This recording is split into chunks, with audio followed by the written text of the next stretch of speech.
Hello everyone. तो ये मेरा यूट्यूब पर पहला वीडियो है। अगर आपको अच्छा लगे तो प्लीज़ प्लीज़ मुझे मोटिवेट लाजमी करना ताकि आपके लिए मैं और भी वीडियोस ला सकूं। तो चलिए शुरू करते हैं। 12 tenses, basic to advance 12 tenses. लेकिन उसको शुरू करने से पहले यहाँ पर मैंने एक एक्सरसाइज रखी है। ये एक्सरसाइज में at the end of tenses करवाऊंगा। एक्सरसाइज नंबर 2 है, एक भी करवाऊंगा और दूसरी भी करवाऊंगा, ये भी करवाऊंगा।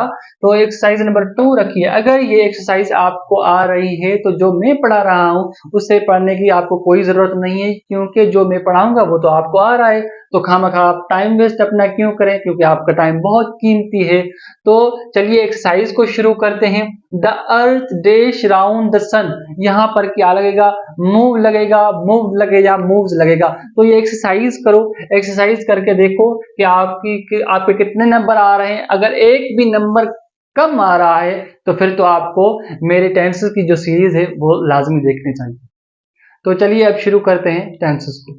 Hello everyone. तो आज हम शुरू करने वाले हैं टेंस के। टेंस क्या होता है, उसका यूजेज क्या है, और हम 12 टेंस ही इस वीडियो में कवर करेंगे। बेसिक से लेकर एडवांस तक कवर करेंगे। ठीक है, तो चलिए शुरू करते हैं। टेंस का मतलब क्या है? टाइम। सिर्फ टाइम नहीं होता है टेंस का मतलब। टेंस हमें बताता है कि कोई काम किस वक्त हुआ है, यानी कि टेंस हमें काम के बारे में बताता है कि क्या कोई काम प्रेजेंट में हुआ है, पास्ट में हुआ है या फ्यूचर में हुआ है। तो ओवरऑल टेंस हमें बताता है काम के बारे में कि काम किस टाइम हुआ है। तो बेसिकली टेंस 3 टाइप्स के होते हैं। एक प्रेजेंट, दूसरा पास्ट और तीसरा फ्यूचर। प्रेजेंट हमें मौजूदा वक्त के बारे में बताता है और पास्ट हमें गुजरे हुए वक्त के बारे में बताता है और फ्यूचर हमें कमिंग टाइम के बारे में बताता है। मैं आपसे बात कर रहा हूं, मैं आपको लेक्चर दे रहा हूं, तो ये कौन सा टेंस हो गया? ये हो गया प्रेजेंट टेंस। मैंने आपको नाउन पढ़ाया था, तो वो क्या हो गया? वो हमारा हो गया पास्ट टेंस। मैं आपको प्रोनाउन पढ़ाऊंगा, तो वो कौन सा हो गया? फ्यूचर टेंस हो गया।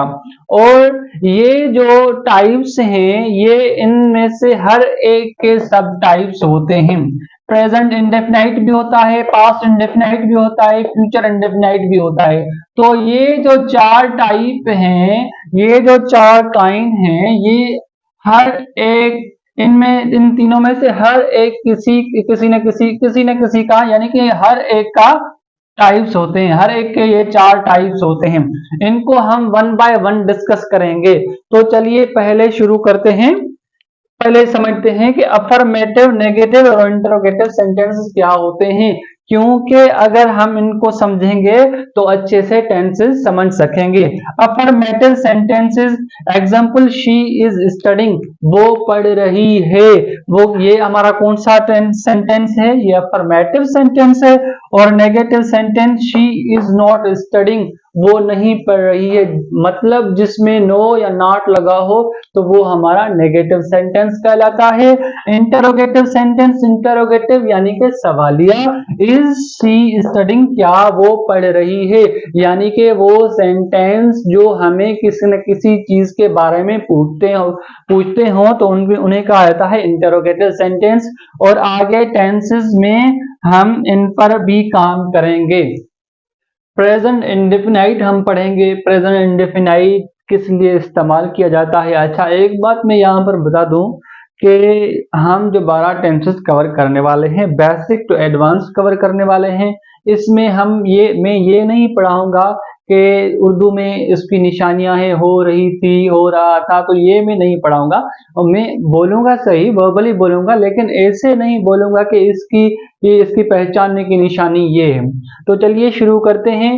Repeated action, present indefinite tense use किया जाता है रिपीटेड एक्शंस के लिए, यानी कि जो रिपीट होते हो, हर रोज के बुनियाद पे रिपीट होते हो, कभी कभी रिपीट होते हो, या साल में एक बार भी रिपीट होते हो। तो रिपीटेड एक्शंस के लिए हम क्या यूज करते हैं? हम यूज करते हैं प्रेजेंट इंडेफिनाइट टेंस। जैसे कि हम कहते हैं कि nurses look after the patients, यानी कि ये काम क्या हो उनका? रिपीट होने का है। तो आगे आगे समझते हैं हैबिचुअल एक्शंस। हैबिचुअल एक्शंस को भी प्रेजेंट इंडेफिनाइट टेंस ही शो करता है। जैसे कि मैं कहूं कि मैं हर रोज जिम जाता हूं, I goes every day to the gym. मैं कभी कभी घूमने जाता हूं, यानी कि ये मेरी क्या है, हैबिट है। मैं चाय नहीं पीता हूं, तो ये क्या है, मेरी हैबिट है। यानी कि हैबिट्स को डिफाइन करने के लिए भी हम प्रेजेंट इंडेफिनाइट या प्रेजेंट सिंपल भी इसे कहा जाता है, हम इसका इस्तेमाल करते हैं। और नंबर तीसरे पर आता है डेली रूटीन। डेली रूटीन जो हम यूज करते हैं हर रोज के बुनियाद पर, वो भी हम प्रेजेंट सिंपल में ही रखते हैं। जैसे कि I get up early in the morning and then I go to the washroom and I then I take a bath, और मैं नहाता हूं। यानी कि जो डेली का मेरा काम है वो भी मैं प्रेजेंट सिंपल में ही रखता हूं, यानी डेली रूटीन भी हम प्रेजेंट सिंपल में ही रखते हैं। General truth, general truth are universal truth, ऐसे ट्रुथ जो सोसाइटी ने कंस्ट्रक्ट किए हैं वो भी हम प्रेजेंट सिंपल में ही इस्तेमाल करते हैं। जैसे money doesn't grow on trees, के पैसे पेड़ों पर नहीं उगते, तो ये भी हम प्रेजेंट सिंपल में ही रखेंगे। अर्थ रिवॉल्व्स अराउंड द सन, ये भी हम प्रेजेंट सिंपल में ही रखते हैं। जैसे earth revolves around the sun, यानी कि धरती सूरज के चौगिर्द घूमती है। Sun rise in the east, सूरज मशरिक से निकलता है। And sets in the west, और मशरिक में डूबता है। यानी कि इसको भी हम प्रेजेंट सिंपल में ही रखेंगे। और साइंटिफिक फैक्ट भी हमारे प्रेजेंट इंडेफिनाइट टेंस में ही आते हैं। जैसे वाटर बॉइल्स 800 डिग्रीज, ये भी हम प्रेजेंट सिंपल में ही रखते हैं। और मैंने एक एक के सेंटेंस भी यहाँ पर लिखे हैं। जैसे कि हैबिचुअल एक्शन, ही ड्रिंक्स टी एवरी मॉर्निंग, ये क्या दिखा रहा है सेंटेंस, ये इसकी हैबिट दिखा रहा है। I usually go for a walk in the evening, ये भी क्या है, इसकी हैबिट है। Daily routine I get up early in the morning, ये क्या है, मेरी डेली रूटीन है। यानी कि डेली रूटीन जो भी है आपकी वो प्रेजेंट सिंपल में ही लिखी जाती है। सपोज आपके टीचर ने कहा कि कल बेटा अपनी डेली रूटीन लिख कर आना, तो आप अपनी डेली रूटीन लिखते वक्त कोई भी ऐसा सेंटेंस जो अगर पास्ट में लिखोगे या फ्यूचर में लिखोगे तो वो आपका गलत हो जाएगा, या प्रेजेंट कंटिन्यूअस में लिखोगे वो भी गलत हो जाएगा। आपको पूरी की पूरी डेली रूटीन प्रेजेंट सिंपल में ही लिखनी होगी। अच्छा, डेली रूटीन और हैबिचुअल एक्शंस में फर्क होता है। डेली रूटीन उसे कहते हैं जो हर रोज के बुनियाद पर होती है, और हैबिचुअल एक्शंस हर रोज के बुनियाद पर भी होते हैं और कभी कभी भी होते हैं। उसके बाद आता है जनरल ट्रुथ। जनरल ट्रुथ यानी कि इसको यूनिवर्सल ट्रुथ भी कहा जाता है। इसका मतलब है जो आम तौर पर सच माना जाता है। जैसे कि the sun rises in the east, और कौन सा है, money doesn't grow on trees, ये क्या है, ये भी आमतौर पर सच माने जाते हैं। तो जनरल ट्रुथ जो होता है वो भी हम प्रेजेंट सिंपल में रखते हैं। उसके बाद scientific facts, water boils 800 degrees, यानी कि साइंटिफिक फैक्ट, जो भी साइंटिफिक फैक्ट होगा वो भी हम प्रेजेंट सिंपल में रखेंगे और किसी भी टेंस में नहीं रखेंगे। अच्छा, रूल्स क्या है इसके, we add S or E S to the verbs of singular subject, यानी कि सिंगुलर सब्जेक्ट जो भी होंगे उनके साथ हम एस और ई एस ऐड कर देंगे। वर्ब के साथ एस और ई एस ऐड कर देंगे। सिंगुलर सब्जेक्ट कौन से, he she it. In affirmative sentences, in affirmative sentence में अगर सब्जेक्ट हमारा ही आए, शी आए, इट आए, या कोई भी नाम आए, सिंगुलर नेम आए, सिंगुलर सब्जेक्ट आए, तो उनके वर्ब के साथ हम एस और ई एस ऐड करते हैं। जैसे शी प्लेज क्रिकेट, तो इसके साथ हमने क्या यूज किया है, एस इस्तेमाल किया है। अगर आई, वी, यू, दे आए तो इनके साथ हम एस और ई एस ऐड नहीं करते। जैसे आई प्ले क्रिकेट, ठीक है। उसके बाद डू और does to make negative and interrogative sentence. Do और डज इसके हेल्पिंग वर्ब भी हैं, डू और डज इस टेंस के हेल्पिंग वर्ब भी हैं और ये तब यूज होते हैं जब हम सेंटेंस को इंटेरोगेटिव करते हैं या नेगेटिव करते हैं। सपोज हम इसको नेगेटिव करते हैं तो कैसे करेंगे? She does not play cricket. अच्छा, जब हम नेगेटिव और इंटरोगेटिव करेंगे तो वर्ब की जो एस और ईएस लगी होगी वो खत्म कर देंगे। अगर हम इसको इंटरोगेटिव करेंगे तो कैसे करेंगे? इंटरोगेटिव बनना बहुत ही आसान है। जस्ट हेल्पिंग वर्ब को उठा करके eight the beginning of the sentence रख दें। डज शी प्ले क्रिकेट और आई प्ले क्रिकेट, इसको हम नेगेटिव करेंगे तो कैसे करेंगे? आई डू नॉट, यानी कि नॉट अगर नेगेटिव बनना हो तो नॉट थर्ड नंबर पर लगती है। नॉट किस नंबर पर लगती है? थर्ड नंबर पर, यहां हेल्पिंग वर्ब के बाद लगती है। I do not play cricket. अगर इंटरोगेटिव करेंगे तो कैसे करेंगे? जस्ट इसका हेल्पिंग वर्ब उठा करके eight the beginning of the sentence रख देंगे। Do I play cricket. और इस टेंस में वर्ब की कौन सी फॉर्म यूज होती है? इस टेंस में वर्ब की फर्स्ट फॉर्म यूज होती है। प्रेजेंट इंडेफिनाइट में हम वर्ब की कौन सी फॉर्म यूज करते हैं? फर्स्ट फॉर्म यूज करते हैं। और किसी भी, और दूसरी पॉइंट ये भी याद रखनी है कि अगर किसी भी सेंटेंस को, किसी भी टेंस का कोई भी सेंटेंस हो, अगर हमें इंटेरोगेटिव बनाना है तो उसका जो हेल्पिंग वर्ब होगा वो हम निकाल करके eight the beginning of the sentence रख देंगे। अगर नेगेटिव बनाना होगा तो हेल्पिंग वर्ब के बाद हम नॉट रख देंगे। तो अभी हम पढ़ेंगे प्रेजेंट कंटिन्यूअस टेंस, यानी कि ऐसा टेंस जो प्रेजेंट में कंटिन्यू होगा, जो प्रेजेंट में जारी होगा। हम प्रेजेंट कंटिन्यूअस टेंस को इस्तेमाल करते हैं actions continue at the time of speaking, ऐसे एक्शंस के लिए जो eight the time of speaking continue हो। जैसे मैं आपको पढ़ा रहा हूं और आप मेरा लेक्चर सुन रहे हैं और आपके अगर कोई साइड में बैठा है और वो टेलीविजन देख रहा है तो आप कहेंगे ही इज वॉचिंग टेलीविजन। उसके लिए आप ऐसे नहीं बोलोगे ही वॉच द टेलीविजन। अगर आप ऐसे बोलोगे ही वॉच द टेलीविजन तो वो उसकी हैबिट हो जाएगी और वो उसकी हैबिट को हम बयान करेंगे। अगर हम बयान कर रहे हैं उसकी करंट सिचुएशन को कि वो क्या कर रहा है तो हम बोलेंगे he is watching television। so I am teaching you, यानी कि ये सेंटेंस भी क्या है, ये एग्जांपल क्या है, यानी कि at the time of speaking कुछ हो रहा है। You are learning English grammar, आप इंग्लिश ग्रामर सीख रहे हो, यानी कि इस वक्त आप क्या कर रहे हो? इंग्लिश ग्रामर सीख रहे हो।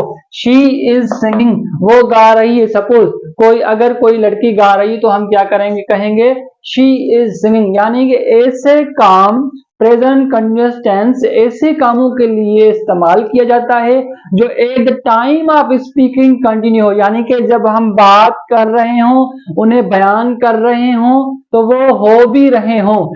सपोज आप कह रहे हैं कि नजमा इज कुकिंग, तो नजमा उस टाइम कुकिंग कर भी रही होगी तो आप बोलोगे नजमा इज कुकिंग। अगर आप बोलोगे नजमा कुक्स तो वो गलत हो जाएगा, क्योंकि वो कुक्स अगर बोलेंगे तो वो उसकी हैबिट को शो करता है कुक्स, यानी कि जब हम उनकी हैबिट के बारे में यूज करेंगे तो प्रेजेंट सिंपल यूज करेंगे। अगर हम उसकी करंट सिचुएशन के बारे में बात करेंगे तो हम प्रेजेंट कंटिन्यूअस इस्तेमाल करेंगे। और उसका दूसरा इस्तेमाल क्या है प्रेजेंट कंटिन्यूअस टेंस का? For a temporary action. Temporary action जो होते हैं, आरजी एक्शन जो होते हैं, which may not be actually happening at the time of speaking, और वो शायद at the time of speaking नहीं भी हो रहे हों।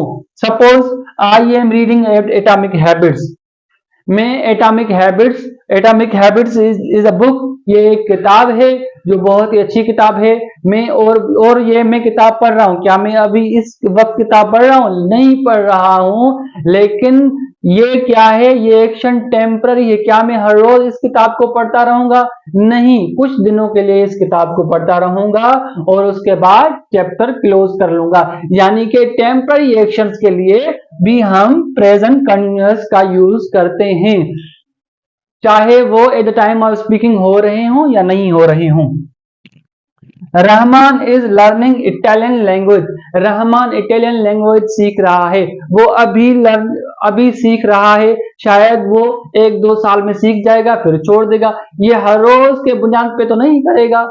अगर हम बोलें आई रिसाइट होली कुरान, तो ये एक अलग चीज हो गई कि I recite holy Quran in the morning, ये हम बोल सकते हैं। अगर किसी और बुक को पढ़ेंगे तो उसके लिए हम प्रेजेंट कंटिन्यू यूज करेंगे, क्योंकि एक ही बुक हम हर रोज के बुनियाद पे तो नहीं पढ़ेंगे ना, या एक ही लैंग्वेज तो पूरी जिंदगी तो नहीं सीखेंगे ना।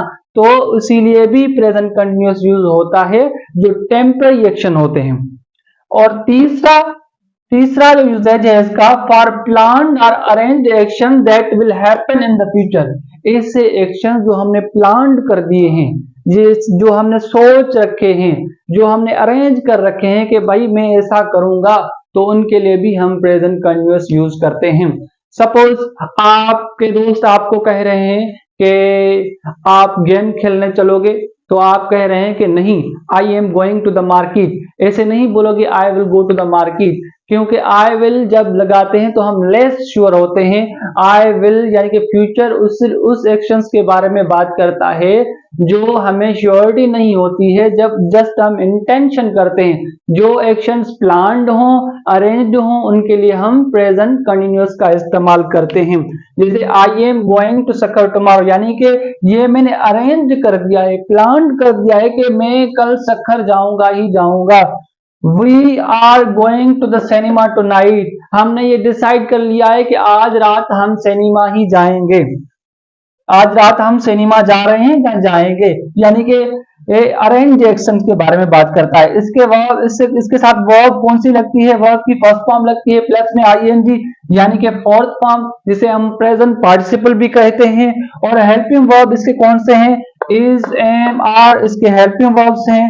एम हम किसके साथ इस्तेमाल करते हैं? सिर्फ और सिर्फ आई के साथ इस्तेमाल करते हैं। आर किसके साथ इस्तेमाल करते हैं? जो भी हमारे प्लूरल हैं, वी, यू, दे, जो भी हमारे प्लूरल हैं। इज हम किसके साथ इस्तेमाल करते हैं? सिंगुलर के साथ इस्तेमाल करते हैं is. he is dancing, he is playing, she is not coming to school today, she is not coming to school today। और प्लूरल के से they are going to the market, वो अभी जा रहे हैं, यानी कि ऐसे एक्शंस के लिए।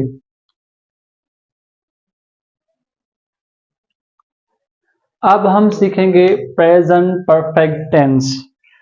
प्रेजेंट परफेक्ट टेंस यानी कि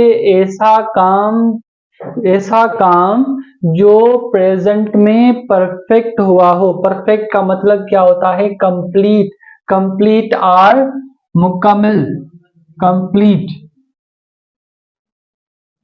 ऐसा काम जो प्रेजेंट में आके कंप्लीट हो, मुकम्मल हो, तो उसे कहते हैं प्रेजेंट परफेक्ट टेंस। डेफिनेशन को पढ़ते हैं। The present perfect is used for actions, ऐसे एक्शंस के लिए इस्तेमाल किया जाता है present perfect. That started in the past, जो पास्ट में स्टार्ट हुए, and completed in the present, और प्रेजेंट में आके खत्म हुए। Connected to the present situation, और वो तकरीबन प्रेजेंट की सिचुएशन से कनेक्टेड होते हैं।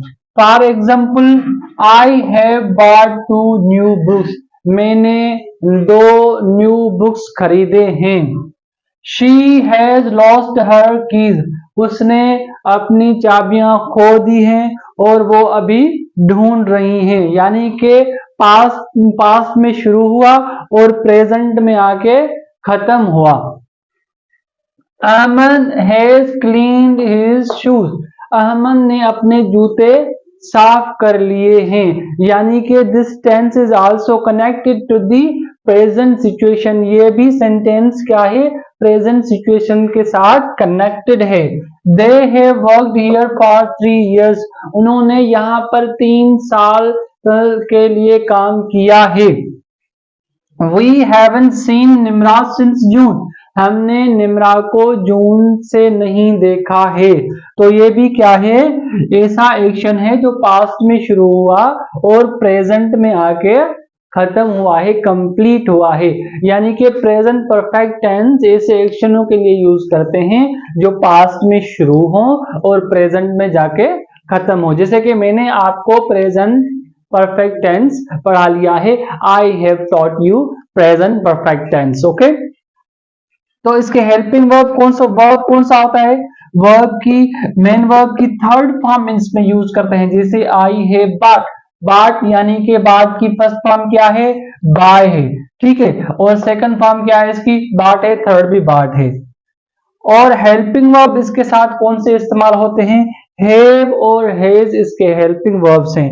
हैव हम किनके साथ यूज करते हैं, आई के साथ यूज करते हैं, और प्लूरल जो भी है उनके साथ यूज करते हैं। यानी कि वी, यू, दे, इन सब के साथ हम हैव का इस्तेमाल करते हैं। और हैज का इस्तेमाल किसके साथ करते हैं, सिंगुलर जो भी है, सिंगुलर यानी कि ही, शी, इट और एनी सिंगुलर नेम और सब्जेक्ट के साथ हम क्या यूज करते हैं, हैज। जैसे कि he has cleaned her room, उसने अपना रूम साफ कर लिया है। I have read this book, मैंने ये किताब पढ़ लिया है। और I have read this chapter, मैंने ये बुक पढ़ लिया है। They have done their work, उन्होंने अपना काम कर लिया है। तो अब सीखेंगे कि नेगेटिव और इंटेरोगेटिव कैसे बनाते हैं। एक किसी न किसी एक सेंटेंस को लेते हैं, सपोज हम इस सेंटेंस को लेते हैं, नेगेटिव करते हैं, तो कैसे करेंगे, अहमद हैज, यानी कि हेल्पिंग वर्ब के बाद क्या लगाएंगे, नॉट लगाएंगे, तो हमारा नेगेटिव बन जाता है। कोई भी सेंटेंस हमें नेगेटिव बनाना हो तो हेल्पिंग वर्ब के बाद नॉट लगा लेंगे। Ahmad has not cleaned his shoes. अगर हम इसको इंटेरोगेटिव करेंगे तो कैसे करेंगे, has Ahmad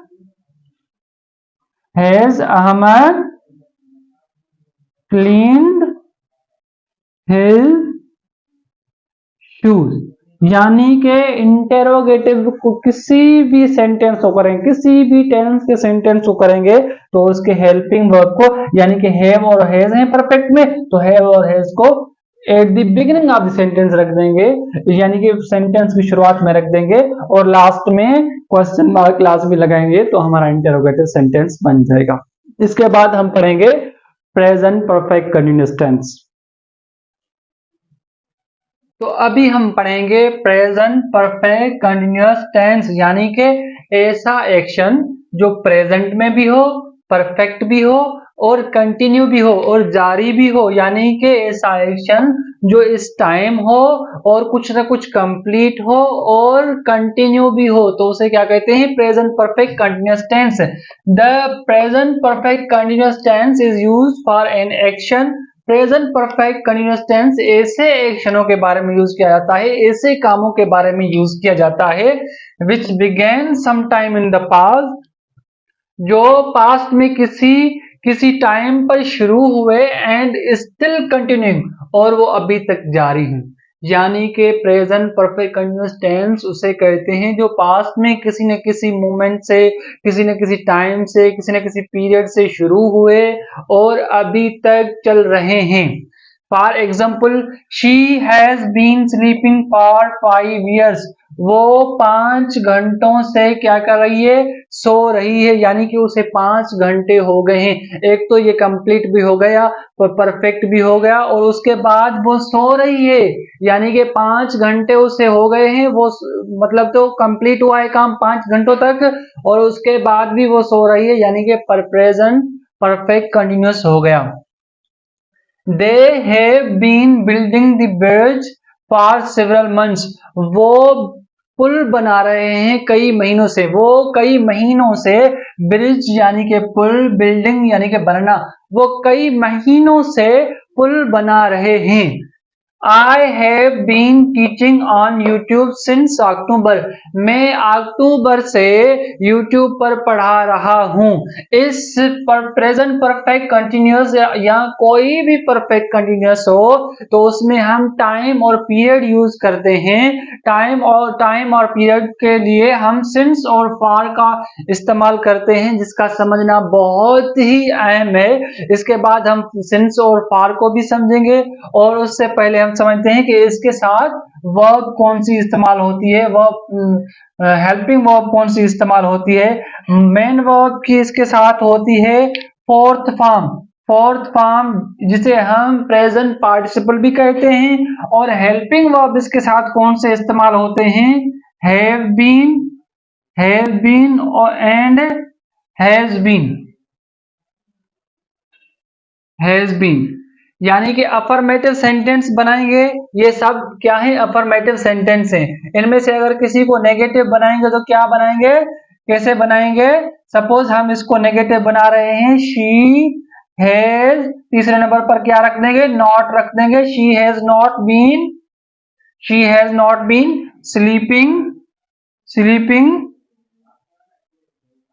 sleeping for 5 hours. वो 5 घंटों से नहीं सो रही है।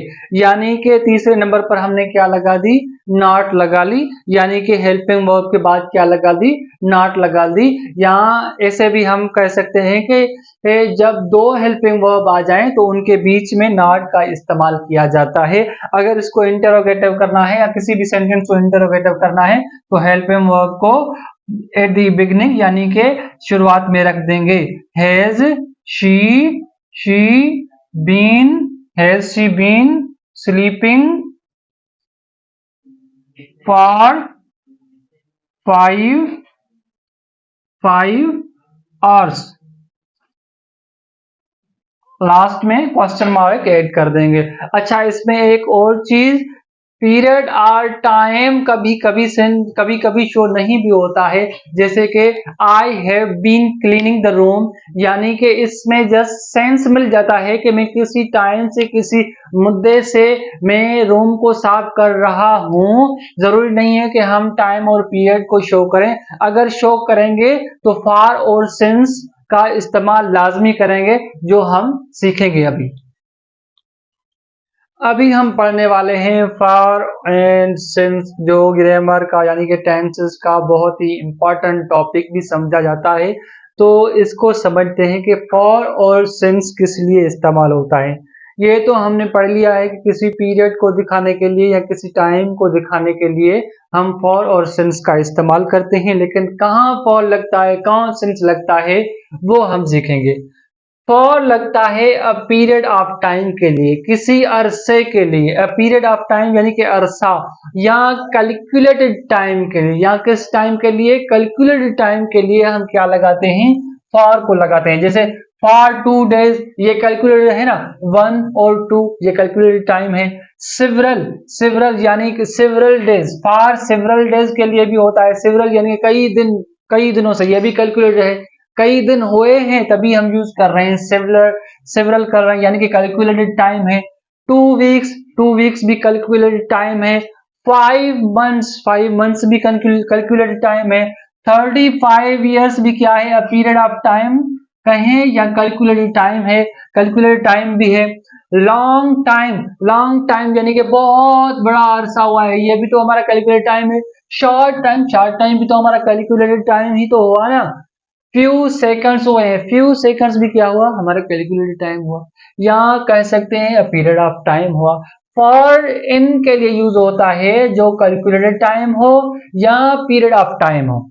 और सिंस किस लिए इस्तेमाल होता है, जो स्टार्ट ऑफ अ पीरियड हो, जस्ट स्टार्ट ऑफ पीरियड बताए, या पॉइंट ऑफ टाइम बताए कि कहां से कोई चीज शुरू हुई, एंड हुई, वो नहीं बताए, यानी कि कैलकुलेट करके नहीं बताए, वो जस्ट स्टार्टिंग पॉइंट बता दे, पीरियड ऑफ टाइम बता दे। जैसे कि मॉर्निंग सिंस यूज होता है मॉर्निंग के लिए। I have been teaching you since morning. Since morning यानी कि ये जस्ट स्टार्ट ऑफ पॉइंट बताए, अभी टाइम क्या हुआ है ये हमें कैलकुलेट नहीं करके देता है। हम तो कर सकते हैं लेकिन ये सेंटेंस हमें कैलकुलेट करके नहीं देता है। जिसे हमें दे रहा है कि I have been teaching you for 2 hours, यहाँ पर हमें कैलकुलेटेड टाइम मिल रहा है। और सिंस यूज किस लिए होता है? लास्ट नाइट के लिए हम सिंस यूज करते हैं, ये भी कैलकुलेट नहीं है, ये जस्ट स्टार्ट ऑफ पॉइंट है, स्टार्ट ऑफ पीरियड है। या हम कह सकते हैं start the period of time या पॉइंट ऑफ द टाइम से कहा जाता है। 21 जुलाई से ये भी स्टार्ट ऑफ पीरियड है, ये कोई कैलकुलेटेड टाइम नहीं है। नवंबर से कोई काम हो रहा है, ये भी स्टार्ट ऑफ पॉइंट है। 22 से हो रहा है, 1998 से हो रहा है, ये सब जो भी है। चाइल्डहुड से कोई चीज हो रही है, ये भी जस्ट स्टार्ट ऑफ पॉइंट है। एक और चीज, एक और कॉन्सेप्ट जिसके लिए मैं आपको दे रहा हूं, अगर ये समझ में नहीं आया है तो फॉर इस्तेमाल होता है जब ए पॉइंट और बी पॉइंट दोनों ही क्लियर हो। ए पॉइंट और बी पॉइंट दोनों ही क्लियर हो, जैसे कि 2 डेज, यानी कि स्टार्टिंग पॉइंट और एंडिंग पॉइंट दोनों ही क्लियर है। एक दिन यहाँ पर हुआ होगा, यानी कि एक दिन यहाँ पर गिन सकते हैं, दूसरा दिन यहाँ पर खत्म हो गया। सेवरल डेज यानी कई दिन हुए हैं, यहाँ पर कई दिन हुए हैं, तो इसके लिए भी हम क्या यूज करते हैं? सेवरल यूज करते हैं। फ्यू डेज हुए हैं तो बहुत थोड़े दिन हुए हैं, तो यहाँ पर ए पॉइंट भी आ रही है, बी पॉइंट भी आ रही है, और इनके बीच हम इन सब को कैलकुलेट करके रख सकते हैं। शॉर्ट टाइम हुआ है, यानी कि ये ए पॉइंट और बी पॉइंट ये शॉर्ट टाइम हुआ है। अगर लॉन्ग टाइम हुआ है तो ये ए पॉइंट और बी पॉइंट यानी दोनों ही क्या है? क्लियर है। अगर मैं कहूं चाइल्डहुड से हो रहा है, सिंस किस लिए? सिंस जब ए पॉइंट क्लियर हो, ए पॉइंट क्लियर हो, बी पॉइंट क्लियर नहीं हो। भाई कोई काम चाइल्डहुड से हो रहा है, मैं क्रिकेट बचपन से खेल रहा हूं, तो बचपन यानी कि ए पॉइंट तो क्लियर हो गई, बी पॉइंट क्लियर नहीं, यानी कि कैलकुलेटेड टाइम नहीं हुआ। तो कैलकुलेटेड टाइम जब हम नहीं मिले तो हम उसके साथ सिंस लगा देंगे। अगर कैलकुलेटेड टाइम मिले या ए पॉइंट और बी पॉइंट क्लियर हो जाए तो आंख बंद करके हम उसके लिए फॉर लगा देंगे। तो ये था हमारा कॉन्सेप्ट फॉर और सिंस का। तो आज अभी हम शुरू करेंगे पास्ट का जो पहला पार्ट है, पास्ट इंडेफिनाइट, और इसे पास्ट सिंपल टेंस भी कहा जाता है। तो पास्ट इंडेफिनाइट और past simple tense is used for habits of the past. Past की हैबिट्स के लिए, पास्ट की आदतों के लिए भी हम पास्ट इंडेफिनाइट का इस्तेमाल करते हैं। और दूसरा जो इसका यूजेज है वो है actions completed in the past, यानी कि ऐसे एक्शन जो कंप्लीट हुए हों पास्ट में, एंड ऑफ्टन और तकरीबन उनके साथ क्या लगता है? Occurs with past time of adverbs, और उनके साथ तकरीबन पास्ट टाइम ऑफ एडवर्ब्स लगता है। जैसे कि ago, past time of adverbs क्या है? Ago, yesterday, last night, last year, etcetera. तो habits of the past time को पहले डिस्कस करेंगे। Habits of the past time कैसे? I play cricket every day, यानी कि ये पास्ट में मेरी क्या थी? हैबिट थी कि मैं हर रोज क्रिकेट खेलता था। और उसके बाद she red books before bed time, वो सोने से पहले बुक्स पढ़ती थी। प्रेजेंट में हम इसे रीड पढ़ते हैं, और पास्ट यानी कि सेकंड फॉर्म के लिए हम इसको पढ़ते हैं रेड पढ़ते हैं। सिर्फ और सिर्फ प्रोनाउंसिएशन का ही डिफरेंस है, बाकी रीड की स्पेलिंग सेम है। प्रेजेंट में हम रीड पढ़ते हैं और पास्ट में हम रेड पढ़ते हैं। They visited their grandparents every weekend, यानी कि हर हफ्ते वो अपने ग्रैंड पेरेंट्स के पास घूमने जाते थे। उनकी क्या थी? ये उनकी हैबिट्स थी। He woke up early in the morning, वो सुबह सवेरे उठता था, ये उसकी आदत थी। She came here last night and sang a song, ये जो सेंटेंस है ना, ये इस यूजेज का है। Actions completed in the past, ऐसे एक्शंस जो पास्ट में कंप्लीट हुए हों और उनके साथ पास्ट टाइम ऑफ एडवर्ब्स लगा हुआ हो। She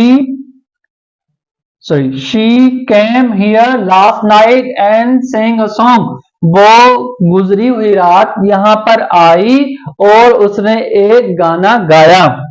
I met your uncle yesterday. I met your uncle yesterday. मैं आपके चचा से कल मिला। तो yesterday क्या है? पास्ट टाइम ऑफ एडवर्ब है। ये भी हमारा क्या है? पास्ट टाइम ऑफ एडवर्ब है। तो पास्ट टाइम ऑफ एडवर्ब सिर्फ और सिर्फ पास्ट सिंपल में यूज होते हैं। ऐसा नहीं है कि आप लिखो I have written a letter yesterday, ये गलत हो जाएगा। आप लिखोगे I wrote a letter yesterday। और उसके बाद I learned English in Karachi. तो पास्ट टाइम ऑफ एडवर्ब्स भी आते हैं। पास्ट टाइम ऑफ एडवर्ब्स के सिवा भी सेंटेंस पास्ट में आ सकते हैं। I learned English in Karachi, मैंने कराची में इंग्लिश सीखी। ये हमारी पास्ट की हैबिट भी नहीं है, पास्ट टाइम ऑफ एडवर्ब्स भी इसमें यूज नहीं हुआ है, लेकिन ये भी पास्ट सिंपल का ही है। इसमें वर्ब कौन सी यूज होती है? इसमें वर्ब सेकंड फॉर्म यूज होती है। और उसका हेल्पिंग वर्ब क्या है? उसका हेल्पिंग वर्ब पास्ट सिंपल का हेल्पिंग वर्ब डिड है। और ये डिड यानी कि इसका हेल्पिंग वर्ब सिर्फ और सिर्फ हम सेंटेंस को नेगेटिव और इंटेरोगेटिव बनाने के लिए इस्तेमाल करते हैं। जैसे शी डिडंट और did not, didn't write her name on copy और आंसर कॉपी, उसने अपनी कॉपी पर नाम नहीं लिखा।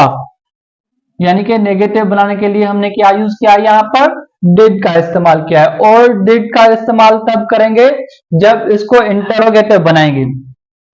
Did she right her name on copy, क्या उसने अपना नाम कॉपी पर लिखा?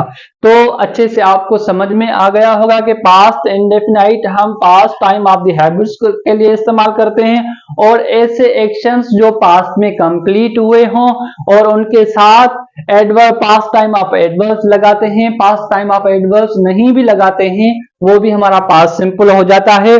और इसमें वर्ब कौन सी इस्तेमाल करते हैं? सेकंड फॉर्म करते हैं। और डिड हम तब यूज करते हैं जब नेगेटिव और इंटेरोगेटिव बनाते हैं, और जब हम डिड लगाते हैं तो वर्ब की फर्स्ट फॉर्म लगाते हैं। सेकंड फॉर्म सिर्फ और सिर्फ हम अफर्मेटिव सेंटेंसेस में लगाते हैं। जैसे यहां पर मैंने लिखा है शी डिडंट और डिड नॉट राइट, रोट नहीं लिखा है। अगर अफर्मेटिव में लिखता तो रोट लिखता। हर नेम ऑन कॉपी। तो और इंटरोगेटिव में भी हम क्या यूज करते हैं? First form of verb use करते हैं। Did she write her name on copy. I hope आपको अच्छे से समझ में आया होगा। Past continuous tense. Past continuous tense का मतलब है कि ऐसा टाइम जो हमें बताए कि कोई काम पास्ट में कंटिन्यू था, पास्ट में जारी था। पास्ट कंटिन्यूअस की डेफिनेशन सबसे पहले पढ़ते हैं। The past continuous tense is used. Past continuous tense इस्तेमाल किया जाता है टू डिनोट एन एक्शन, ऐसे काम को दिखाने के लिए। गोइंग ऑन जो जारी हो, कंटिन्यू हो। गोइंग ऑन का मतलब है जारी हो, कंटिन्यू हो। At some time in the past यानी के पास्ट में at some time in the past यानी कि तो पास्ट में कोई काम जारी हो। Example I was studying at 8 PM yesterday. मैं कल 8 बजे पढ़ रहा था। यानी कि कल 8 बजे मेरा काम क्या था? कंटिन्यू था। She was cooking dinner. वो डिनर पका रही थी। हम खेल रहे थे। We were playing. They were dancing. यानी कि पास्ट में जो एक्शंस कंटिन्यू थे। They were watching a movie at cinema. वो सिनेमा पर टीवी देख रहे थे। I was talking to my father when you made a call to me. मैं अपने बाबा से बात कर रहा था जब तूने मुझे कॉल की। यहाँ पर दो एक्शंस दिखाए गए हैं। I was talking to my father यानी कि सबसे पहले एक्शन जो ये हो रहा था तो ये ओल्ड एक्शन कहलाता है, ये ओल्ड एक्शन। और ये पास्ट सिंपल में रखा है यानी कि ये न्यू एक्शन है। वो कैसे, यानी कि मैं अपने बाबा से बात कर रहा था, यानी कि ये ओल्ड एक्शन है, ये चल रहा था, तो बीच में क्या आया, एक न्यू एक्शन हुआ। When you made a call to me, जब तुमने मुझे कॉल की, फोन किया। तो जब ओल्ड एक्शन के बीच में कोई भी काम आता है तो वो हम पास्ट सिंपल में रखते हैं, और जो पहले वाला एक्शन होता है हम उसे पास्ट कंटिन्यूअस में रखते हैं। When I saw him, जब मैंने उसे देखा, he was playing tennis, यानी ये ऑलरेडी प्ले कर रहा था, he was playing cricket, यानी कि ये ओल्ड एक्शन था, और न्यू एक्शन मैंने कहा लिखा है, पास्ट सिंपल में लिखा है। और इसके साथ वर्ब की कौन सी फॉर्म यूज होती है, पास्ट कंटिन्यूअस के साथ वर्ब की फर्स्ट फॉर्म प्लस आईएनजी, यानी कि आईएनजी फॉर्म इस्तेमाल होती है, यानी कि प्रेजेंट पार्टिसिपल, और इसे fourth form of the main verb भी कहते हैं। और इसके हेल्पिंग वर्ब कौन से हैं, वाज और वर है। वर हम पिलर के लिए इस्तेमाल करते हैं, और वाज हम आई एंड सिंगुलर फैमिली जो भी है उसके साथ हम यूज करते हैं।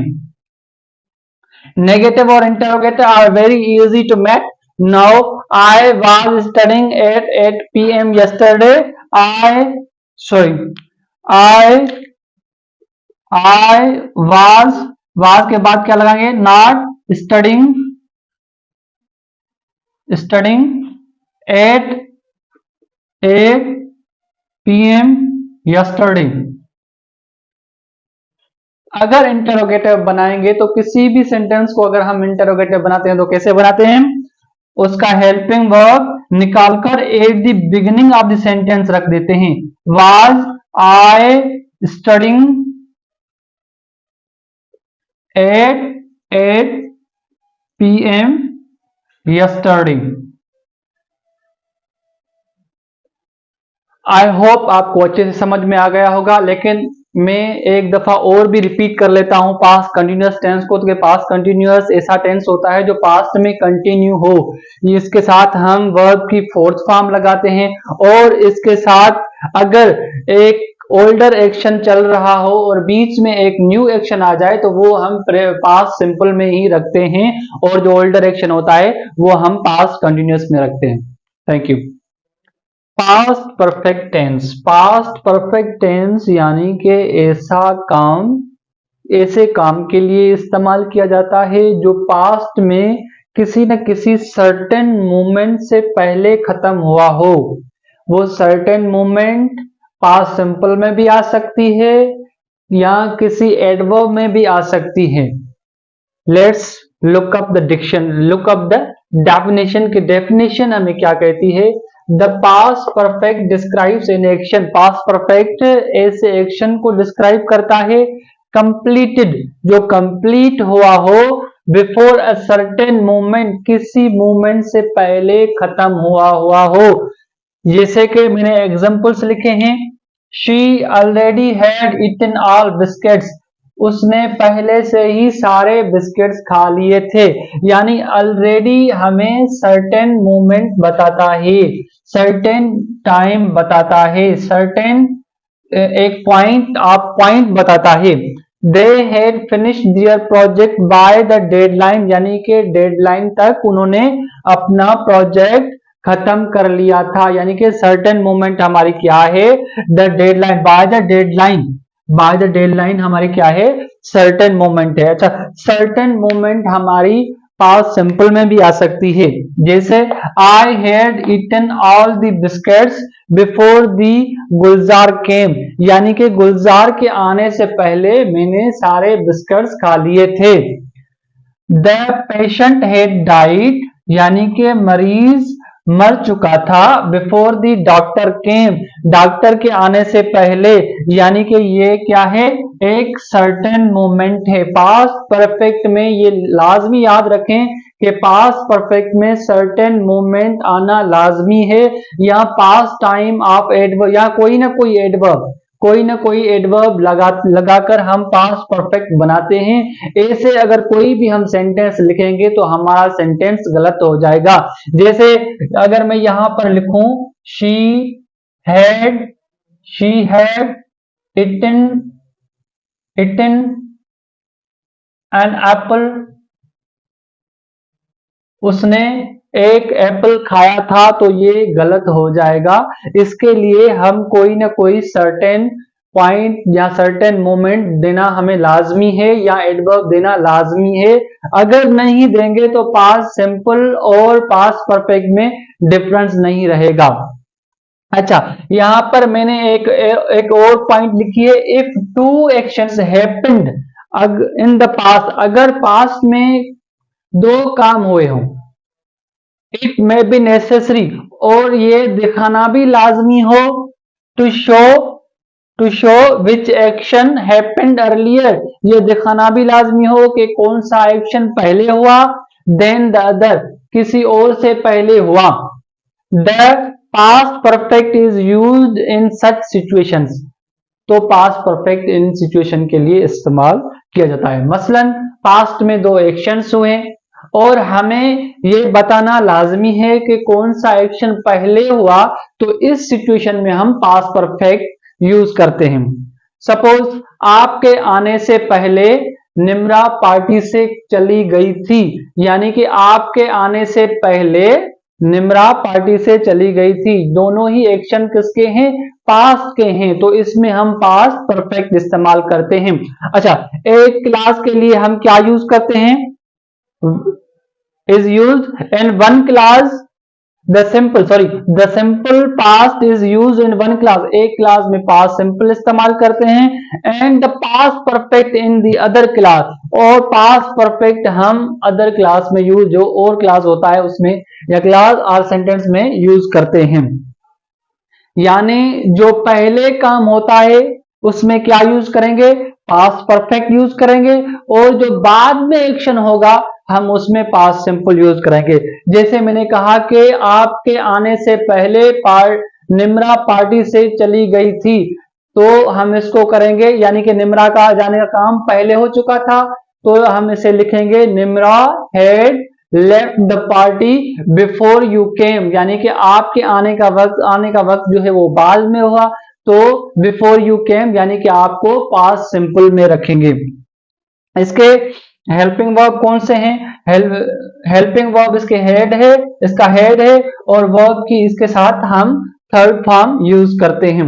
ये सेंटेंस भी हमें यही बताता है, द पेशेंट हैड डाइड, यानी कि मरीज के मर जाने का काम पहले ही हो चुका था, before the doctor came, doctor के आने से पहले। तो मैं इसको अब कंक्लूड करने वाला हूं कि पास्ट परफेक्ट क्या होता है। पास्ट परफेक्ट ऐसे एक्शंस के लिए इस्तेमाल होते हैं जो पास्ट में हैपेंड हो, पास्ट में कंप्लीट हुए हो, बिफोर अ सर्टेन मोमेंट, और अगर दो एक्शंस पास्ट में कंप्लीट हुए हों और तो इन सिचुएशन में भी हम पास्ट परफेक्ट यूज करते हैं। और जो ओल्डर एक्शन होता है, जो पहले से होता है, उसके लिए हम पास्ट परफेक्ट यूज करते हैं, और जो बाद में होता है उसके लिए हम पास्ट सिंपल यूज करते हैं। पास्ट परफेक्ट कंटिन्यूअस टेंस, यानी कि पास्ट का लास्ट जो पार्ट है उसको हम अब डिस्कस करेंगे। Past perfect continuous tense, the past perfect continuous tense is used to describe, past perfect continuous ऐसे काम को डिस्क्राइब करता है, एन एक्शन ऐसे काम को डिस्क्राइब करता है, दैट स्टार्टेड जो शुरू हुआ हो, बिफोर अ स्पेसिफिक पॉइंट किसी पॉइंट से पहले शुरू हुआ हो, इन द पास्ट में, and continued up to that point, और उसी पॉइंट तक जारी रहा हो। यानी कि पास्ट परफेक्ट कंटिन्यूअस टेंस हम किसके लिए इस्तेमाल करते हैं, कोई काम किसी पॉइंट से पहले शुरू हुआ हो और उसी पॉइंट तक चला हो, उसके बाद नहीं, उस तक ही चलकर खत्म हो गया हो। जैसे कि एग्जांपल मैंने यहां पर लिखे हैं, I had been waiting for the bus for 2 hours before it arrived, यानी कि मैं बस का 2 घंटों से इंतजार कर रहा था जब वो पहुंची, यानी कि इसकी स्पेसिफिक पॉइंट कौन सी हुई, before it arrived, before it arrived मैं 2 घंटों से उसका इंतजार कर रहा था, और उसी पॉइंट तक, बिफोर इट अराइव्ड, और वहां तक जब तक वो पहुंची तब तक मेरा इंतजार करने का जो काम था वो कंटिन्यू था। यानी कि मेरा एक्शन बिफोर स्पेसिफिक पॉइंट भी हुआ और उसी पॉइंट तक खत्म भी हो गया। चलिए और एग्जांपल से समझते हैं।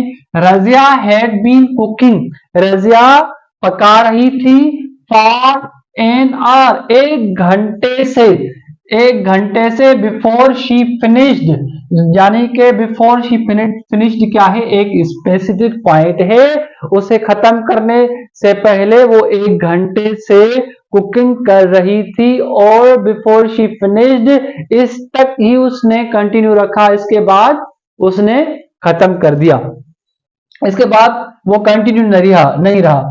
Ali and Raju had been walking for an hour, वो एक घंटे से, अली और राजू एक घंटे से वॉक कर रहे थे बिफोर दे रेस्ट करने से पहले, यानी कि जो रेस्ट, अब वो रेस्ट वाली पोजीशन में है, इससे पहले वो एक घंटे से काम कर रहे थे, यानी किसी स्पेसिफिक पॉइंट से पहले कोई काम शुरू हुआ और उसी पॉइंट तक खत्म हो गया। Kashif had been studying, Kashif पढ़ रहा था फॉर 3 आवर्स, 3 घंटों से, before he went to the market, जब मार्केट जाने से पहले वो काशिफ 3 घंटों से पढ़ रहा था, यानी कि स्पेसिफिक मोमेंट क्या हुई, स्पेसिफिक पॉइंट क्या हुई, before he went to the market, वो 3 घंटों से पढ़ रहा था और यहां तक ही उसने कंप्लीट कर लिया। और इसके साथ वर्ब कौन सी लगती है, verb first form plus I N G, यानी कि फोर्थ फॉर्म और प्रेजेंट पार्टिसिपल भी कर सकते हैं। हेल्पिंग वर्ब इसके कौन से हैं, हैड बीन है। Thank you. अभी हम पढ़ेंगे फ्यूचर को। फ्यूचर यानी कि कमिंग टाइम को, जो अभी तक हुआ नहीं है, होगा। उसका पहला पार्ट क्या है, फ्यूचर सिंपल टेंस है, बाद में क्या होगा, फ्यूचर कंटिन्यूअस, बाद में परफेक्ट और उसके बाद फाइनल पार्ट क्या होगा, परफेक्ट कंटिन्यूअस। तो फ्यूचर सिंपल टेंस हमें किसे कहते हैं, the future simple tense is used to describe actions, ऐसे एक्शंस को डिस्क्राइब करता है, ऐसे कामों को डिस्क्राइब करता है that will happen in the future, जो फ्यूचर में होंगे, or we believe will happen in the future, या हमें लगता है या हम एक्सपेक्ट करते हैं, तो वो फ्यूचर में होंगे। Examples, I will go to the market tomorrow, यानी मैं अभी तक मार्केट नहीं गया हूं, मैं मार्केट जाऊंगा। I will go to the market tomorrow, मैं कल मार्केट जाऊंगा। She will graduate next year, वो अगले साल ग्रेजुएट होगी। They will travel to Europe next year, वो अगले साल यूरोप ट्रेवल करेंगे, यानी कि अभी तक उन्होंने ट्रेवल नहीं किया है, इन फ्यूचर वो ट्रेवल करेंगे, नेक्स्ट ईयर वो ट्रेवल करेंगे। कहाँ ट्रेवल करेंगे, यूरोप ट्रेवल करेंगे। आई थिंक, वो जो मैंने लिखा था ना, or we believe will happen in the future, वो ये जो वो पॉइंट है वो यहां से लग रही है। I think India will win the match, मुझे लगता है कि इंडिया मैच जीत जाएगी। I am sure Rahul will get first position in the exam, मुझे यकीन है कि राहुल फर्स्ट पोजीशन एग्जाम में लेगा। वर्ब इसके साथ कौन सी इस्तेमाल होती है, वर्ब की फर्स्ट फॉर्म इस्तेमाल होती है और हेल्पिंग वर्ब इसके जो है विल एंड शल हैं। शल हम आई और वी के साथ इस्तेमाल करते हैं, लेकिन मॉडर्न इंग्लिश में शल का इस्तेमाल बहुत ही कम है और विल का इस्तेमाल फॉर्मली भी होता है, इनफॉर्मल भी होता है, दोनों में होता है। Future continuous tense, future continuous tense यानी कि फ्यूचर में कोई काम कंटिन्यू होगा, जिसे वी यूज, डेफिनेशन पर आते हैं, we use the future continuous tense, हम फ्यूचर कंटिन्यूअस टेंस को इस्तेमाल करते हैं टू टॉक अबाउट एक्शंस, ऐसे एक्शंस के बारे के लिए which will be in progress, जो कंटिन्यू होंगे, ऑन गोइंग होंगे, एट अ टाइम, किसी टाइम से, इन द फ्यूचर में, यानी कि हम फ्यूचर कंटिन्यूअस टेंस को ऐसे एक्शंस के लिए इस्तेमाल करते हैं जो फ्यूचर में कंटिन्यू होंगे, एट अ टाइम, किसी टाइम से कंटिन्यू होंगे इन the future. For example, I will be studying, मैं पढ़ रहा हूंगा, 8 PM टुमारो, मैं कल 8 बजे, कल शाम 8 बजे पढ़ रहा हूँगा। I will be teaching you the modal verbs this time tomorrow, कल इस टाइम में आपको मॉडल वर्ब्स पढ़ा रहा हूँगा। This time next year, इस टाइम नेक्स्ट ईयर, जब अगला साल आएगा, इस time I will be sitting on the beach in Singapore, मैं सिंगापुर के बीच पर बैठा होगा। यानी कि ऐसा काम जो फ्यूचर में कंटिन्यू होगा eight a time in the future, किसी टाइम पर, फ्यूचर में किसी टाइम पे। और इसके साथ वर्ब की कौन सी फॉर्म यूज होती है? फर्स्ट फॉर्म प्लस ing, यानी कि फर्स्ट फॉर्म के साथ ing मिला देते हैं, यानी कि जिसको हम फोर्थ फॉर्म भी कहते हैं, प्रेजेंट पार्टिसिपल भी कहते हैं। और इसके helping verbs will be and shall be हैं। शैल बी आई वी के साथ इस्तेमाल करते हैं, लेकिन मॉडर्न इंग्लिश में will be is mostly use, इसीलिए मैंने यहाँ पर किसी भी टेंस में शैल बी का इस्तेमाल नहीं किया है, विल बी का इस्तेमाल किया है। तो अभी हम सीखेंगे फ्यूचर परफेक्ट टेंस, यानी कि फ्यूचर का तीसरा पार्ट। फ्यूचर परफेक्ट टेंस क्या होता है? यानी कि ऐसे काम जो फ्यूचर में कंप्लीट जाके होंगे। The future perfect tense is used to talk about actions, ऐसे एक्शंस के बारे में बात करता है दैट विल बी कंप्लीटेड, जो कंप्लीट हो जाएंगे by or before certain time, या किसी सर्टेन टाइम तक, या उससे पहले।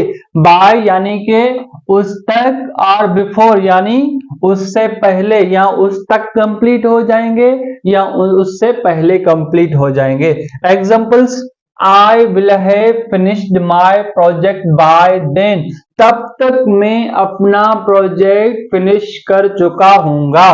By the end of this month, I will have worked here for 5 years, इस महीने के खत्म होने तक मैं 5 सालों तक यहाँ पर काम कर चुका हूँगा। He will have left before you go to see him, वो जा चुका होगा आपके मिलने से पहले। They will have moved to their new house by जून तक वो अपने न्यू हाउस में शिफ्ट हो चुके होंगे, मूव्ड हो चुके होंगे। यानी कि फ्यूचर परफेक्ट टेंस ऐसे एक्शंस के बारे में बात करता है जो जाके कंप्लीट होंगे किसी स्पेसिफिक टाइम तक या उससे पहले।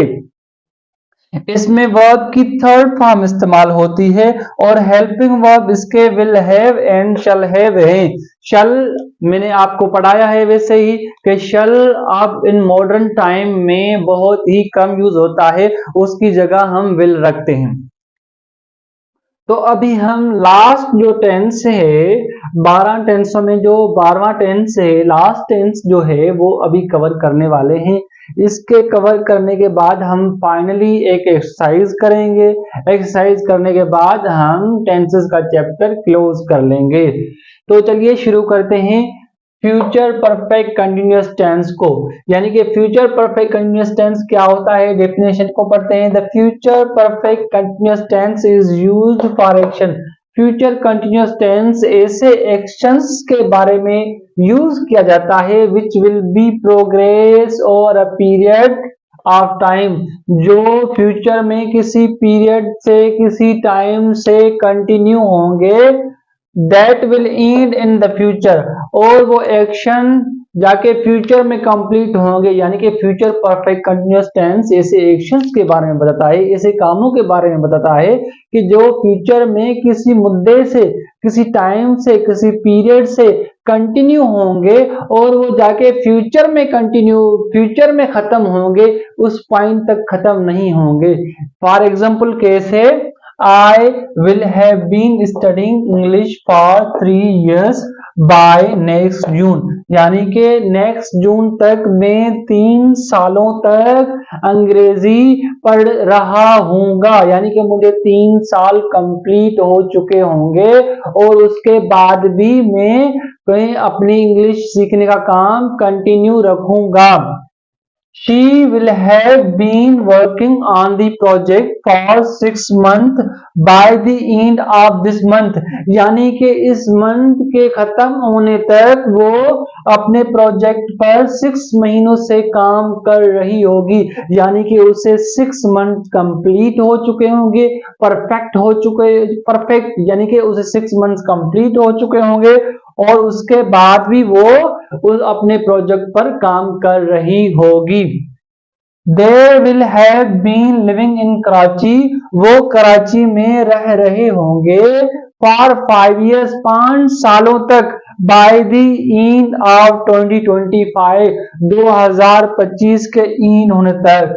यानी कि अगर आपसे कोई पूछे कि आप कराची में कब से रह रहे हैं तो आप उसे बता सकते हैं ना कि इस महीने के ईद होने तक हम 5 सालों से रह रहे होंगे। तो ऐसी सिचुएशन में हम प्रेजेंट फ्यूचर परफेक्ट कंटिन्यूअस को इस्तेमाल करते हैं और इसका इस्तेमाल जो है बहुत रेयर है, बहुत ही कम है। इसके हेल्पिंग वर्ब्स की बात करें तो इसके हेल्पिंग वर्ब्स है, इसके साथ वर्ब कौन सी लगती है, इसके साथ वर्ब यानी कि प्रेजेंट पार्टिसिपल फोर्थ फॉर्म लगती है, fourth form of main verb लगती है और इसके helping verbs will have been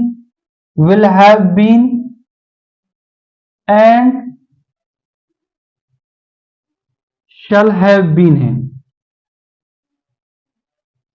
you know very well के हम will have been modern English में अब विल हैव बीन ही इस्तेमाल होता है और शैल हैव बीन बहुत रेयर होता है।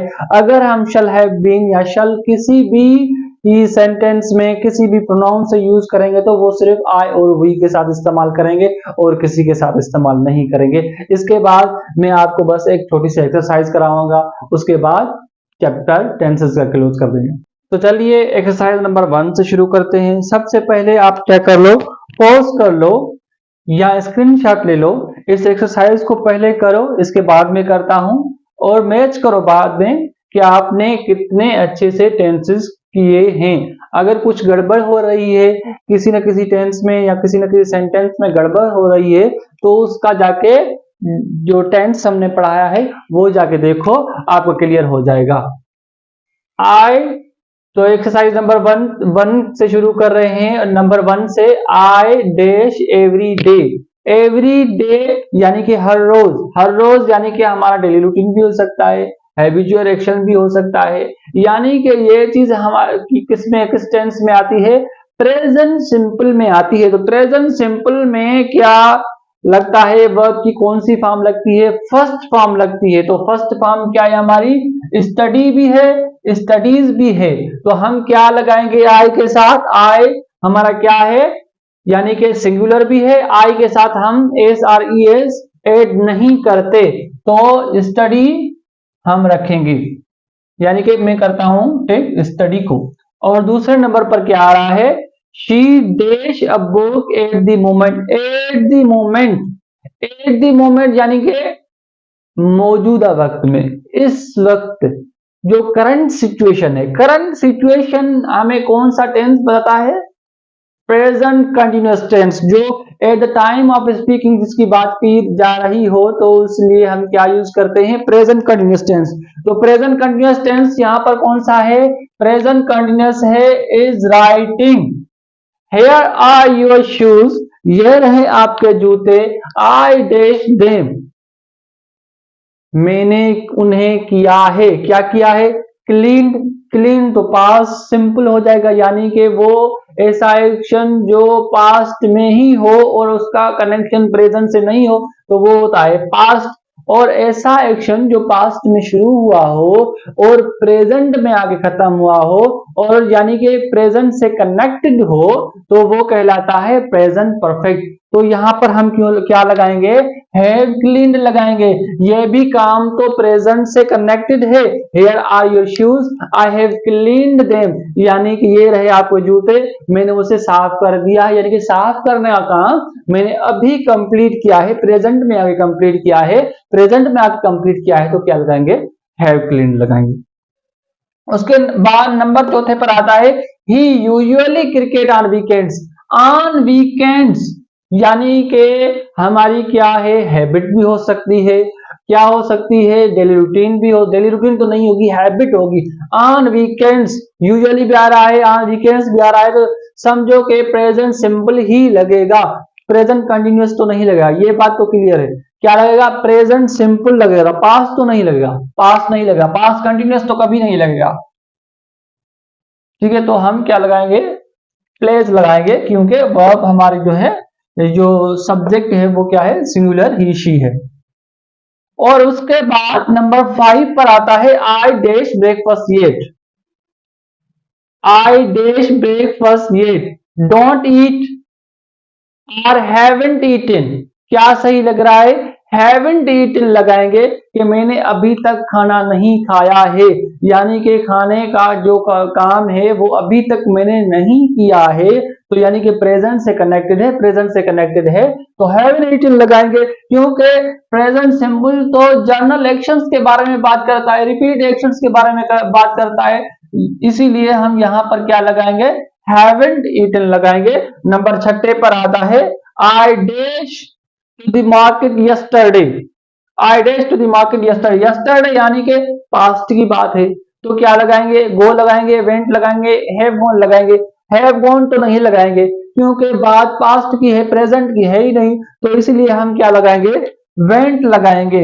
और इसमें एक और चीज, पास्ट टाइम ऑफ एडवर्ब्स जहां भी देखते हैं तो हम उसे पास्ट सिंपल में लगाएंगे, प्रेजेंट परफेक्ट में कभी नहीं लगाएंगे, ये भूल मत करना। She dashed English when I met her.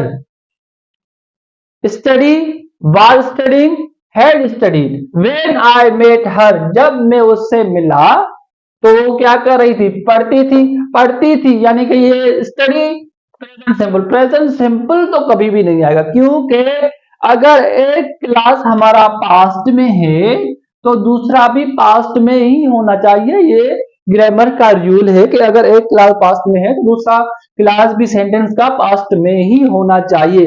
Was studying आएगा या हैड स्टडीड आएगा, इनमें से दोनों में से कौन सा आएगा, इन दोनों में से आएगा, वाज स्टडिंग आएगा, क्योंकि हमने पढ़ा था पास्ट कंटिन्यूअस में अगर कोई काम कंटिन्यू हो और उसके बीच में कोई काम न्यू एक्शन जन्म ले, न्यू एक्शन हैपेंड हो, तो हम क्या यूज करते हैं, पास्ट कंटिन्यूअस यूज करते हैं। क्या यूज करते हैं, पास्ट कंटिन्यूअस, यानी कि यहां पर क्या लगेगा, वाज स्टडिंग लगाएगा, हेड स्टडीड नहीं लगेगा। हेड स्टडीड क्यों नहीं लगेगा, क्योंकि ये पास्ट परफेक्ट है, हेड स्टडीड यानी कि पास्ट परफेक्ट। पास्ट परफेक्ट ऐसे एक्शंस के लिए लगता है जो पास्ट में हुए हों, ये भी तो पास्ट में हुआ है, लेकिन पास्ट परफेक्ट उन एक्शंस के लिए लगता है जब हम दिखाते हैं कि ये एक्शन होने से पहले ये एक्शन पहले हो गया, यानी कि इससे पहले ये हो गया, इसके बाद ये हो गया, तो इन एक्शंस के लिए हम लगाते हैं past perfect. They dash the project before the deadline. Before the deadline यानी कि कोई सर्टेन मूवमेंट है और सर्टेन मूवमेंट से पहले कोई काम हो गया है, तो हम इसके साथ क्या लगाएंगे, सर्टेन मूवमेंट। सर्टेन मूवमेंट आए या कोई ऐसा सर्टेन क्लास आए या कोई ऐसी सिचुएशन आए जिससे पहले कोई काम हो चुका हो, तो हम उसके लिए क्या लगाते हैं, पास्ट परफेक्ट लगाते हैं, पास्ट सिंपल नहीं लगाते। I dash breakfast before I left for school. मैंने स्कूल जाने से पहले ब्रेकफास्ट नहीं किया था। Before I let for school, यानी कि स्कूल जाने से पहले मैंने ब्रेकफास्ट नहीं किया था, यानी कि एक मोमेंट ये हो गई, यानी कि इससे पहले यानी कि दोनों एक्शन किस में है, पास्ट में है, पास्ट में है, और एक पहले हुआ है और दूसरा बाद में हुआ है। तो हम क्या यूज करेंगे, had not eaten, had not eaten, यानी कि स्कूल जाने से पहले मैंने ब्रेकफास्ट नहीं किया था। और उसके बाद आ रहा है 10वें नंबर पर, I dash to the market tomorrow, tomorrow यहां पर क्या आएगा, एम गोइंग आएगा या विल गो आएगा, ये दोनों ही आ सकते हैं, ये दोनों ही आ सकते हैं, डिपेंड है आप पर कि आपने इस सिचुएशन को कैसे लिया है। अगर आपने ये अरेंज कर लिया है, प्लान कर लिया है कि कल आप जाओगे ही जाओगे, तो फिर तो आप प्रेजेंट कंटिन्यूअस यूज करोगे, एम गोइंग करोगे। अगर आप जस्ट इंटेंशन कर रहे हैं कि कल मेरा काम है, मैं कल जाऊंगा, तो नॉर्मली कह रहे हैं तो विल गो लगाएंगे, तो क्या लगाएंगे, विल गो लगाएंगे। She dash English at 8 PM tonight, will study और विल बी स्टडिंग, यहां पर क्या आ रहा है, स्पेसिफिक टाइम आ रहा है, फ्यूचर में स्पेसिफिक टाइम आ रहा है। जब फ्यूचर में हम कोई स्पेसिफिक टाइम लगा देखते हैं किसी भी सेंटेंस में, अगर देखो तो उसके साथ आंख बंद करके लगा लो present, sorry future continuous tense, future continuous tense लगाओगे, क्योंकि विल स्टडी तो नॉर्मल एक्शंस के लिए यूज करते हैं, नॉर्मल एक्शंस हो, अनकंट्रोल्ड एक्शंस हो, उनके लिए हम क्या लगाते हैं, विल स्टडी लगाते हैं। She dash graduate next year, will be graduating और will graduate, will be graduating तो नहीं होगा क्योंकि इसमें स्पेसिफिक टाइम नहीं है, तो क्या होगा, विल ग्रेजुएट होगा, तो क्या होगा, विल ग्रेजुएट होगा। और इस सेंटेंस में number 13, she has been watching TV, since morning होगा या फॉर मॉर्निंग होगा, क्या लगाएंगे हम यहां पर, सिंस लगाएंगे। सिंस क्यों लगाएंगे, क्योंकि ये जस्ट स्टार्ट ऑफ पीरियड ही तो है, ये कैलकुलेटेड टाइम नहीं है, कैलकुलेटेड टाइम के लिए हम फॉर यूज करते हैं। I have been teaching 1.5 hours, इसमें हम फॉर लगाएंगे या सिंस लगाएंगे, इसमें हम फॉर लगाएंगे, क्या लगाएंगे, फॉर लगाएंगे। फॉर हम क्यों लगाएंगे, फॉर हम क्यों लगाएंगे, फॉर हम इसीलिए लगाएंगे कि ये एक अरसा है, पीरियड ऑफ टाइम है और कैलकुलेट टाइम है, इसीलिए हम इसमें फॉर लगाएंगे। चलिए एक्सरसाइज नंबर 2 की तरफ चलते हैं।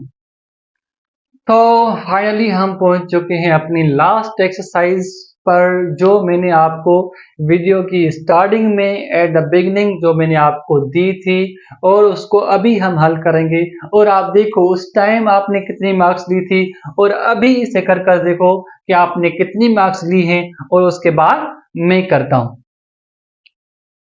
तो चलिए शुरू करते हैं नंबर 1 से। The earth dash round the sun, इसमें क्या आएगा, मूव आएगा, मूव्ड आएगा या मूव्स आएगा। तो अगर हम रिपीट करते हैं तो ये क्या होता है, ये होता है जनरल ट्रुथ और यूनिवर्सल ट्रुथ, जो हमने पढ़ा था प्रेजेंट सिंपल टेंस और इंडेफिनाइट टेंस में। तो इसके साथ क्या आएगा, मूव, मूव नहीं आएगा, क्यों, मूव भी तो भाई प्रेजेंट सिंपल का है, लेकिन मूव हम प्लूरल फैमिली के साथ रखते हैं, आई वी यू दे के साथ रखते हैं, सिंगुलर के साथ नहीं रखते।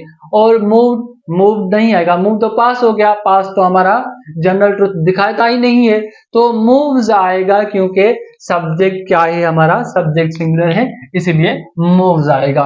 My friends dash the prime minister yesterday, तो यस्टरडे आ गया यानी कि पास्ट टाइम ऑफ एडवर्ब आ गया, पास्ट टाइम ऑफ एडवर्ब आ गया तो पास्ट सिंपल आएगा। पास्ट सिंपल यहां पर कौन सा है, सी है, सा है, हैड सीन है। सी तो प्रेजेंट सिंपल है और सा क्या है, पास्ट सिंपल है। हैड सीन तो परफेक्ट हो जाए, हैड सीन तो नहीं आएगा।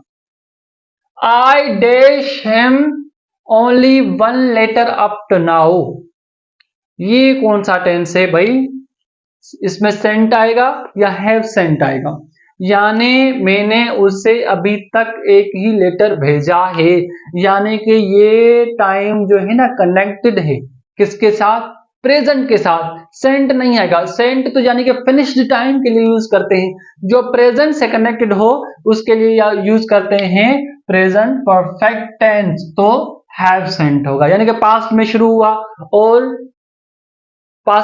और प्रेजेंट में आगे खत्म हुआ तो कौन सा यूज करेंगे, प्रेजेंट परफेक्ट हैव सेंट ही आएगा, क्योंकि I have sent him only one letter up to now, यानी कि पास्ट से लेकर अभी तक मैंने उसे एक ही तो खत भेजा है।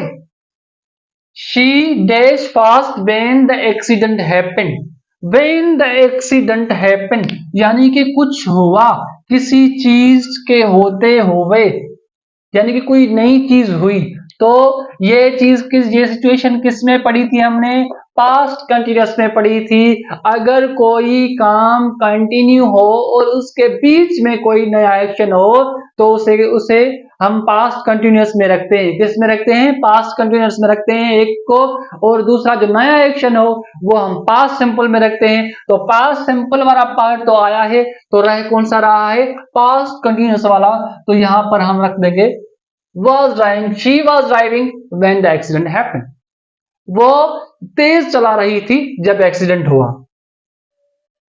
he dash asleep while he was driving, यानी कि पास्ट में कोई काम चल रहा था और बीच में कोई नया काम हो गया, तो क्या रखेंगे, फाल रखेंगे। फाल तो भाई प्रेजेंट हो गया, फेल, यस फेल रखेंगे, हेज फॉलन नहीं रखेंगे, हेज फॉलन नहीं रखेंगे, क्योंकि वो तो प्रेजेंट परफेक्ट है, ये बात कर रहा है पास्ट की। और एक मैंने आपको अगली एक्सरसाइज में भी बताया था, अगर एक क्लास सेंटेंस का एक हिस्सा पास्ट में हो तो दूसरा हिस्सा भी लाजमी पास्ट में आता है, प्रेजेंट में नहीं आता है। I am sure I dash him at the party last night, मुझे यकीन है कि मैंने उसे पार्टी पे देखा यानी लास्ट नाइट यानी कि देखा, पास्ट की बात हो गई। और ये क्या है, पास्ट टाइम ऑफ एडवर्ब है, पास्ट टाइम ऑफ एडवर्ब है, तो आंख बंद करके हम क्या लगा देंगे, यानी कि पास्ट इंडेफिनाइट लगा देंगे। She has been travelling days several days के साथ हम क्या यूज करेंगे, सिंस करेंगे या फॉर यूज करेंगे, हम इनके साथ यूज करेंगे फॉर यूज करेंगे, क्योंकि कई दिनों से वो क्या कर रही है, ट्रेवल कर रही है, वो घूम रही है, तो इसके लिए हम कई दिन यानी कि कैलकुलेटेड टाइम है, पीरियड ऑफ टाइम है, इसलिए हम इसके लिए फॉर यूज करेंगे।